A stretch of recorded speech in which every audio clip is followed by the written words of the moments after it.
Hello दोस्तों, आप सभी का स्वागत है आपके अपने यूट्यूब चैनल एक्सचेंज 22 प्रेडिक्शन में। दोस्तों, आज के इस वीडियो में हम बात करने वाले हैं साउथ अफ्रीका टी20 लीग का जो आज का मैच खेले जाने वाला है Sunriser Eastern Cape versus Joburg super Kings के मध्य। तो उसकी हम जो है एक्सचेंज 22 एप्लीकेशन की प्रेडिक्शन के बारे में बात करेंगे। तो सबसे पहले दोस्तों, ये अपना टेलीग्राम चैनल है, इसका लिंक आपको वीडियो के डिस्क्रिप्शन में मिल जाएगा, तो वहाँ से आप लोग ज्वाइन कर सकते हैं। और साथ ही साथ दोस्तों, एक्सचेंज 22 एप्लीकेशन का जो डाउनलोड लिंक है वो आपको इस वीडियो के कमेंट सेक्शन में पिन किया हुआ मिल जाएगा। तो दोस्तों, कल का जो हमारा प्रेडिक्शन था, कल ही हमने काफ़ी टाइम बाद, इवन मैं बोलूँ तो 2 से 3 महीने के बाद हमने कमबैक किया था। तो उसके अंदर जो प्रेडिक्शंस आपको वीडियो के अंदर प्रोवाइड की गई थी, ऑलमोस्ट वो हमारे लिए अच्छी रहती, चाहे वो जो रूट का हो, केन विलियमसन का हो। आउट ऑफ अगर मैं बोलूँ, हमने लगभग 10 प्लेयर के बारे में प्रेडिक्शन किया था, जिसमें से हमारे 7 से 8 प्लेयर्स ने अच्छा प्रॉफिट दिया, 1-2 पिक का हमारा लॉस रहा था। तो ओवरऑल हमने अच्छा प्रॉफिट बनाया था। तो आज के इस वीडियो में हम बात करेंगे इस मैच के बारे में। तो चलिए आगे बढ़ते हैं और बात करते हैं वीडियो में। तो दोस्तों, सबसे इम्पोर्टेंट जो कल का हमारा वेन्यू प्रेडिक्शन था, वो बहुत ज़्यादा इम्पोर्टेंट रहा था कि स्पिनर्स को जो हेल्प मिलती है पेसर्स के मुकाबले, और इवन जो हमने ओपनर्स की या जो मिडिल ऑर्डर के बैट्समैन थे उनके बारे में जो हमने प्रेडिक्शन किया था, वो हमारे लिए जो है वो प्रॉफिटेबल रहा था। तो इस मैच के बारे में अगर हम बात करें, जिस वेन्यू पे ये मैच खेले जाने वाला है, वहाँ पर ऑलमोस्ट जो है वो लो स्कोरिंग मैच हमें देखने को मिलती है। इवन या हम एवरेज देखें फर्स्ट इनिंग की, तो वो लगभग 150 रन की देखने को मिलती है, और चेज़ यहाँ पे थोड़ा सा मुश्किल हो जाता है। और जो कल की अगर हम बात करें, जो वेन्यू की हमने प्रेडिक्शन की थी, डरबन सुपर जायंट्स की वेन्यू जो था, उस पे लगातार जो 3 मैच खेले गए थे, वो तीनों के तीनों ने बैटिंग फर्स्ट ने ही जीते थे, और एकमात्र चौथा मैच था जो कि चेस करने वाली टीम ने जीता था, जो कि पार रॉयल ने जीता था। तो वही चीज़ होती है दोस्तों, 3 आउट ऑफ 3 बैट फर्स्ट ने जीते थे, और चौथा मैच जो है वो चेस करने वाली टीम जीत गई। तो ये क्रिकेट का लॉ होता है, कहीं से भी कुछ भी चीज़ उठा के आप देख लो, ये चीज़ें मैटर करती है। चाहे आप प्लेयर से उठा के देख लो, कोई प्लेयर्स अगर अच्छा परफॉर्म करता है 3-4-5 मैच में, तो उसके बाद उसका जो है वो एक आध मैच खराब जाता ही जाता है, तो उसमें हम जो सेल करके अच्छा प्रॉफिट कमा सकते हैं, जो कि एक्सचेंज पे पॉसिबल है कि हम एक प्लेयर से ट्रेड कर सकते हैं। तो वैसे ही जो है वो 3 आउट ऑफ 3 जो है वो बैट फर्स्ट टीम जीती थी, और बाद में एकमात्र जो चौथा मैच आया था वो चेज़ करने वाली टीम जीत गई थी। और मुकाबले की अगर हम बात करें, Durban Super Giants Paarl Royals के मुकाबले बहुत ज़्यादा मजबूत टीम थी, तो वो भी हार गई है ना।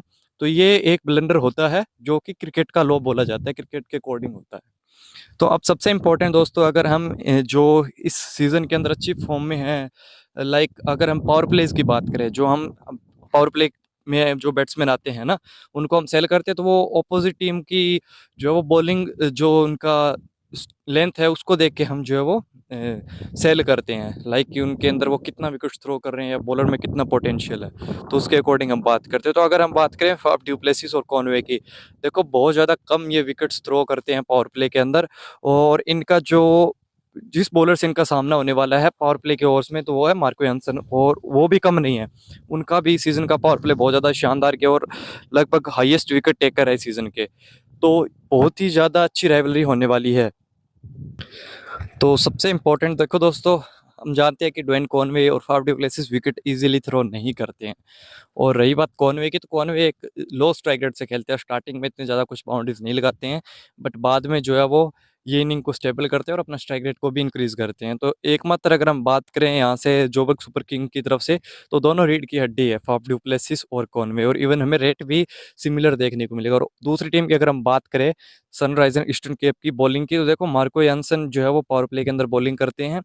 स्पेशली इनका रेट भी देखो 54 है, और बहुत ज़्यादा इनका मतलब अच्छा परफॉर्मेंस भी रहा है, रन्स भी करते हैं, ऑलराउंडर है, और विकेट्स भी ये जो है वो लेते हैं। एकमात्र मैच में ये फ्लॉप हुए हैं, एक एक मैच में ये फ्लॉप हुए हैं सीज़न में, अदरवाइज़ देखो इनके रन्स नहीं बनते हैं, तो 2 विकेट तो मिनिमम लेते ही लेते हैं, अदरवाइज़ रन भी बनाते हैं और 3-4 विकेट भी लेके जाते हैं।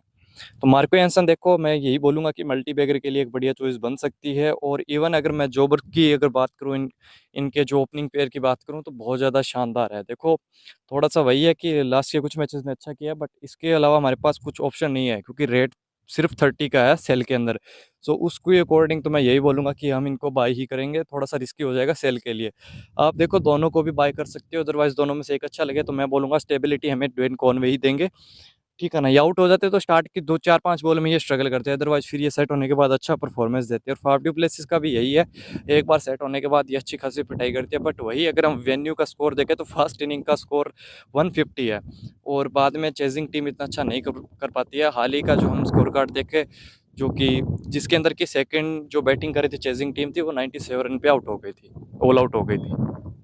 कुछ पिक्स हम रेट के अकॉर्डिंग ट्राई करते हैं, जैसे कि लूज डीप लो की अगर हम बात करें तो कम स्ट्राइक रेट से खेलते हैं, रनो बॉल चलते हैं, बट एक स्टेबिलिटी प्रोवाइड करते हैं कि हाँ 15-20 रन इजीली कर जाएंगे, अगर उसमें भी 2-4 बाउंड्री लगाते हैं तो एक 30 रन की एवरेज ये प्रोवाइड कर सकते हैं। बट इनका भी सीजन ऊपर नीचे रहा है। बट अगर हम बात करें कम रेट के अंदर एक अच्छा प्लेयर हमें मिल सकता है, लाइक डेविड मिलर का जो एक मैचअप था स्पिनर्स के अगेंस्ट, कल उन्होंने भी 24 रन्स किए थे, जिनका रेट भी उतना ही था, सिमिलर था 24 उसके अकॉर्डिंग, तो उन्होंने कुछ प्रॉफिट दिया था 5-10 रुपये का। और कैचेस का शायद मैंने नहीं देखा, अगर कैचेस भी होगा तो उन्होंने अच्छा खासा प्रॉफिट दे दिया। तो उसके अकॉर्डिंग मैं बोलूँ तो लूज डिप्लॉय एक अच्छी पिक बनेगी, रेट के अकॉर्डिंग मैं बोल रहा हूँ। हमेशा एक एक मैंने स्ट्रेटेजी वीडियो बनाई कि रेट के अकॉर्डिंग में हम कुछ प्लेयर्स को ट्राई कर सकते हैं, भले ही उसका स्टेट्स क्या, भले ही उसकी फॉर्म डाउन है या अच्छी चल रही है, कुछ भी हो, बट वो रेट अगर उसका हमें लगता है कि हाँ ठीक है यार, इस रेट के अकॉर्डिंग कुछ ना कुछ तो पॉइंट देगा, ऊपर से टॉप ऑर्डर का बैट्समैन है, तो 28 रुपीज़ में मैं बोलूँगा कि हमारे लिए एक अच्छी पिक बन सकती है बाय के लिए स्पेशली। उसके बाद ट्रिस्टन स्टब्स की मैं बात करूँ 29 रुपीज़ में, ये भी बढ़िया चॉइस बनेगी। मिडिल ऑर्डर में आते हैं, प्लस कुछ एक दो और बॉलिंग भी डाल सकते हैं। स्पिन हमेशा ही यहाँ पर जो है अच्छा ऑप्शन रहता है बॉलर्स के लिए, और विकेट भी स्पिन को हेल्प करती है, स्लो होता चला जाता है। सो अगर सेकंड इनिंग में अगर ट्रिस्टन स्टब बॉलिंग करते हैं और फर्स्ट इनिंग में बैटिंग करके चले जाते हैं तो एक अच्छी चॉइस बनेगी 29 रुपीज़ के अंदर। सो हमने दो पिक्स के बारे में बात की है। उसके बाद अगर मैं बात करूँ टॉम एबल की, ये इनका टूर्नामेंट अभी तक बहुत ज़्यादा शानदार है और ये भी अपनी टीम के लिए अच्छा ही प्रदर्शन कर रहे हैं स्पेशली। तो अब देखो ओपनर्स के लिए अगर मैं बात करूँ तो इस बार अगर मैं बात करूँ तो जैक क्रोली को मैं 27 में, थोड़ा रिस्की चॉइस है, देखो थोड़ा रिस्की चॉइस है, 1-2 मैच में भी ये फ्लॉप हो चुके हैं क्रोली की अगर मैं बात करूँ। एंड डक्स भी इनके बहुत सारे आए हैं स्पेशली, बट फिर भी मैं इनको इनको जो है वो सेल की कैटेगरी में ही चूज़ करने वाला हूँ 27 रुपीज़ के अंदर।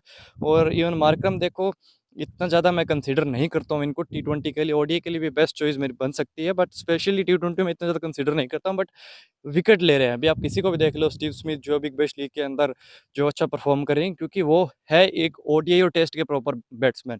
सो उनको T20 के लिए इतना ज़्यादा अच्छा कंसीडर नहीं किया जाता, बट फिर भी वो भी अच्छा परफॉर्म करे। सो फिर भी ऑलराउंडर एज ऑलराउंडर देखते हुए बॉलिंग भी अच्छी खासी करती है और लेफ्ट हैंडर बैट्समैन भी सामने वाली टीम के पास बहुत है, तो एडन मार्करम 38 रुपीज़ में एक अच्छी चॉइस बन सकती है, आप इनको जो है वो होल्ड के लिए ट्राई कर सकते हो। और लेम डॉनसन की अगर मैं बात करूँ, देखो इतनी ज़्यादा इनको अपॉर्चुनिटीज़ नहीं मिलती है, बैटिंग आती है तो कभी कभार ऐसी कंडीशन होती है कि हिट ही मारने पड़ते हैं, तो उस केस में आउट भी हो जाते हैं, और बॉलिंग का भी चांसेस इनको कम सम ही मिलता है। सो इस बार हम जो एक गेमलर खेलेंगे, सो उसके अकॉर्डिंग मैं इनको बाय के लिए ही सजेस्ट करूंगा 30 रुपीज़ के रेट के अंदर, फील्डर भी अच्छे आएंगे।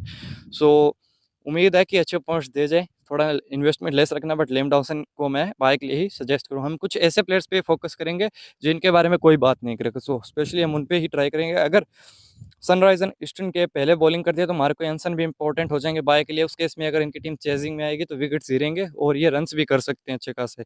सो मार्को एंसन भी इंपॉर्टेंट हो जाएंगे, और रिचर्ड क्लेसन की अगर मैं बात करूँ, अगर इनकी टीम पहले बॉलिंग करती है तो ये भी इंपॉर्टेंट हो जाएंगे, 2 विकेट लेकर जाते हैं और एक आध कैच पकड़ते हैं, तो हमारे लिए एक अच्छी चॉइस बन सकती है। और अगर बैटिंग भी आती है जो हमें देखने को मिलती है कि टीम ऑल आउट तक पहुंच जाती है, तो क्लेसन जो हिट लगाने में भी सक्षम है। सो 30 रुपीज़ के अंदर आप इनको ट्राई कर सकते हो। बार्टमैन भी एक अच्छी चॉइस बन सकती है अगर इनकी टीम पहले बॉलिंग करती है तो, क्योंकि इस विकेट पे पेसर्स को भी उतना ही हेल्प है जितना स्पिनर्स को, और स्पिनर्स को तो मैं यही बोलूंगा कि जैसे जैसे विकेट यूज होगा उसके अकॉर्डिंग जो है वो स्पिनर्स को हेल्प मिलना स्टार्ट होगी। क्योंकि हमने बहुत सारे मैचेस देखे हैं जहाँ पर कि स्टार्टिंग में पिटाई होती है स्पिनर्स की, बट जैसे ही 13 14 15 ओवर तक गेम आगे जाता है तो कुछ स्पिनर्स को अगर इस्तेमाल करते हैं, 3 4 ओवर मिलते हैं, तो वो अच्छी इकोनॉमी के साथ विकेट भी लेकर जाते हैं और रन्स भी कम देते हैं। जैक क्रॉली को हम सेल के लिए ट्राई करेंगे। वही मैं बात करूँ तो डेविड बेडिंगम की, तो उनको भी मैं सेल के लिए ही ट्राई करूंगा। थोड़ा सा रेट जो है मैं बोलूँगा रिस्की है, बट 24 में हम ट्राई करेंगे। और एबल की भी मैं बात करूँ, क्रोली की मैं बात करूँ, इनको हम सेल के लिए ट्राई करेंगे। उसके बाद अगर हम आते हैं तो यहाँ पर मोइन अली, देखो मोइन अली विकेट्स चटका रहे हैं, जब जब इनको ओवर मिलता है तो एक आध विकेट लेकर जा रहे हैं, एवरेज भी इनकी 1 विकेट की है पर मैच। सो एक विकेट को हम चूज़ करें और उसके साथ रन्स, तो इनका काम हो सकता है, ये भी अपना काम कर सकते हैं, बट 40 का रेट थोड़ा सा रिस्की लग रहा है। बट आप करो इन्वेस्ट तो बाय में ही करना, सेल के लिए थोड़ा रिस्की हो जाता है, क्योंकि जो रूट को हमने सेल के लिए ट्राई किया था, भले ही वो डक पे गए थे, बट 1 विकेट लेकर चले गए थे, जिसके बारे में मैंने बात की थी, और उनका 41 सेल के लिए रेट था। सो एक आध विकेट ये ऐसे जो प्लेयर्स होते हैं वो चटका ही जाते हैं। सो थोड़ा सा आप इन्वेस्टमेंट वाइजली करना, बाय के लिए ही करना। डुएन फ्रेरिया की अगर मैं बात करूँ, इनको मैं सेल के लिए ही सजेस्ट करने वाला हूँ, ठीक है ना। 34 सेल के लिए मेरे को एक बढ़िया चॉइस लग रही है। बाकी देखो Jonny Bairstow Devon Conway, Faf du Plessis, इनमें से कोई 2 आप बाय कर सकते हो। स्पेशली मैं तो ओपनिंग पेयर के साथ ही जा रहा हूँ। बट वही दिक्कत है कि देखो अभी तक खा भी रहे हैं। लेफ्ट आर्म पेसर्स को इन्होंने अभी तक, दोनों ने अभी तक का जितने मैचेस हुए इनके, 5-6 मैच हुए हैं, उसके अंदर शायद 4 हुए, 5वां होगा, तो उनके अंदर सिर्फ एक बार आउट हुए हैं इनकी टीम, इनका इनमें से कोई एक प्लेयर है ना। तो ये विकेट्स कम थ्रो करते हैं। और ऊपर से मार्को यानसन की अगर हम बात करें तो वो इस सीजन के हाईएस्ट विकेट टेकर हैं। तो मुकाबला एक प्रकार से हम बोले ना तो बहुत ज़्यादा अच्छा देखने को मिलेगा। तो इन पे कुछ ज़्यादा हम प्रेडिक्शंस नहीं कर सकते हैं, बट स्पेशली जैसे ही विकेट्स या पिच वेन्यू के बारे में हमें पता लगेगा आफ्टर टॉस, तो हम उसके अकॉर्डिंग आपको इन तीनों प्लेयर्स के बारे में बता देंगे। और आज हम टॉस के बाद आपको टीम्स भी प्रोवाइड करेंगे फैंटेसी यात्रा की, और जितना भी ऑडियो क्लिप्स होगी या आप जिन प्लेयर्स के बारे में डिस्कशन करना होगा मैं आपको ज़रूर शेयर करूँगा।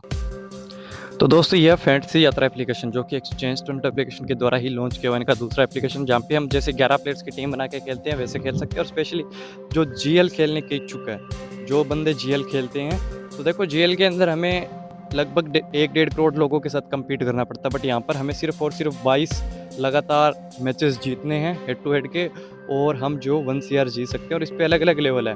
अगर आप लगातार, अगर हम बात करें, अगर 15 लेवल तक चले जाते हैं, लाइक कि 15 कॉन्टेस्ट लगातार जीत जाते हैं, तो आपको पर की का 52,000 मिलेगा। अगर आप 10 की के साथ जाते हो तो 5,20,000, 100 की के साथ अगर 15 लेवल पे पहुंचते हो तो आपको लगभग 52 लाख रुपए मिलेगा। तो इस पे भी मैंने एक स्ट्रेटेजी वीडियो बढ़िया सा बना के रखा हुआ है। इस वीडियो के डिस्क्रिप्शन में उसका आपको लिंक मिल जाएगा, थोड़ा सा स्क्रॉल करके देख लेना, how to play on fantasy Yatra. तो उस वीडियो पे क्लिक करके आप देख सकते हो कि कैसे फैंटेसी यात्रा पे खेल सकते हैं। बाकी दोस्तों मिलते हैं नेक्स्ट वीडियो में, तब तक के लिए जय हिंद, जय भारत।